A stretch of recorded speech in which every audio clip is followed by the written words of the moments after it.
Hello. അപ്പം നമ്മൾ ഇന്ന് ചെയ്യാൻ വേണ്ടി പോകുന്നത് ഒരു ഫ്രെയിമാണ്. ഈ ഫ്രെയിം ചെയ്യാൻ, അതായത് ഇതിൻ്റെ ഓരോ പ്രോസസ്സിങ് ചെയ്യുന്ന സമയത്ത് എൻ്റെ മനസ്സിൽ ഭയങ്കര എക്സൈറ്റ്മെൻ്റ് ആണ്. കാരണം ഇത് കാണേണ്ട ആൾ കാണുന്ന സമയത്ത് അവരുടെ എക്സ്പ്രഷനും കാര്യങ്ങളൊക്കെ എങ്ങനെ ആയിരിക്കും. അതുകൊണ്ട് തന്നെ ഞാൻ ഒരുപാട് ടെൻഷൻ അടിച്ചിട്ടാണ് ഈ ഒരു വർക്ക് ചെയ്യുന്നതും.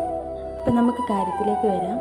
ഇന്ന് ഫെബ്രുവരി 4th, അതായത് എൻ്റെ ഹസ്ബൻഡിൻ്റെയും അവരുടെ സിസ്റ്ററുടെയും ബർത്ത്ഡേ ആണ്. അതുകൊണ്ട് തന്നെ നമ്മൾ തതൊക്കെ കൊടുക്കാൻ വേണ്ടി വിചാരിച്ച ഒരു ഫ്രെയിമാണ്.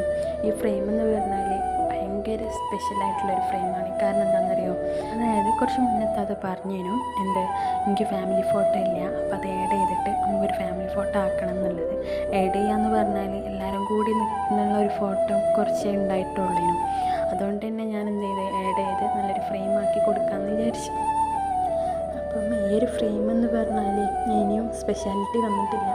കാരണം എന്താണ്, നമ്മളെ ഓരോ മൊമെൻറ്റും, അതായത് നമ്മളെ ഹാപ്പിനെസ് ഉള്ള ഓരോ മൊമെൻറ്റിലും നമ്മളെ പാർട്ട്ണർ നമ്മളെ കൂടെ വേണം എന്നുള്ളത് ഏതൊരു പെണ്ണിൻ്റെയും എന്താ പറയുക ഒരു സന്തോഷമായിരിക്കില്ലേ. അതേപോലെ തന്നെ 16 വർഷം ഒപ്പം ജീവിച്ചിട്ട് ഒരിക്കൽ എന്താ പറയുക പെട്ടെന്ന് ഇല്ലാണ്ടായി പോവാന്ന് പറയുന്ന സമയത്ത് ഭയങ്കര ഒരു ടെൻഷൻ ആയിരിക്കില്ലല്ലേ.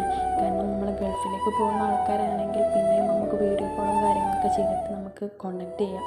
പക്ഷേ ഒരു കോണ്ടാക്റ്റും ഇല്ലാണ്ട് അല്ലാണ്ട് വിളിക്ക് ഉത്തരം നൽകി പോകുന്നവരാണെങ്കിൽ നമുക്കൊന്നും പറഞ്ഞിട്ട് കാര്യമില്ലല്ലോ. പിന്നെ ഞാൻ ഈ സ്റ്റിക്കർ കാണിക്കുന്നത്, ഞാൻ ഫോട്ടോ പ്രിൻ്റ് എടുക്കാൻ വേണ്ടി പോയ സമയത്ത് എൻ്റെ അടുത്ത് കുറച്ച് സ്റ്റിക്കേഴ്സ് ഉണ്ടായിരുന്നു. അപ്പോൾ ജേണലും കാര്യങ്ങളൊക്കെ ചെയ്യാൻ വേണ്ടിയിട്ട് ഞാൻ കുറച്ച് പ്രിൻ്റ് എടുത്ത് വെച്ചതാണ്. അപ്പോൾ നമ്മൾ ടോപ്പിക്കിലേക്ക് വരാം. അപ്പോൾ ഇനി അളിയനെന്ന ഓർമ്മയിലായി ജീവിക്കുന്ന അതൊക്കെ വേണ്ടിയിട്ട് ഞാൻ ഗിഫ്റ്റ് ചെയ്തതാണ് കേട്ടോ ഈ ഒരു ഫ്രെയിം എന്ന് പറയുന്നത്. താത്ത ഒട്ടും എക്സ്പെക്റ്റ് ചെയ്യാത്ത സമയത്താണ് ഞാനിത് താത്തക്ക് ഗിഫ്റ്റായിട്ട് കൊടുക്കാമെന്ന് വിചാരിച്ചത്.